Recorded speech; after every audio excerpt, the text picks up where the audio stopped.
Sa ibayang dagat, tangkang missile test ng North Korea nabigo.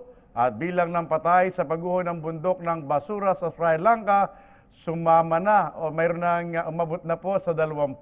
Detalye ng report mula kay Ralph Obina. Nabigo ang North Korea sa tangka nitong paglulunsad ng missile ngayong araw. Nangyari ito isang araw matapos ay dinaos sa military parade ng Hilagang Korea bilang pagdiriwang sa anibersaryo ng kapanganakan ng kanilang founder na si Kim Il-sung, kung saan ipinarada dito ang mga makabago nilang ballistic missile.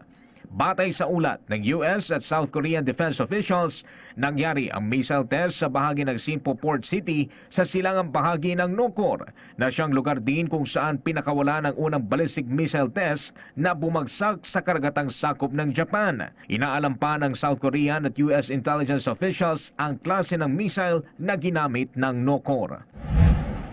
Samantala, sumampa naman sa 20 ang patay sa pagguho ng basura sa Colombo, Sri Lanka. Sa ngayon ay nagpapatuloy ang rescue operations para sa mga posibleng natabunan ng gabundok na basura. Umaabot naman sa 145 kamahayan ang nasira at natabunan sa insidente. Kasalukuyang pang iniimbestigahan ng mga otoridad kung ang nangyaring landslide ay natural o kagagawan ng tao. Para sa PTV News, Ralph Obina.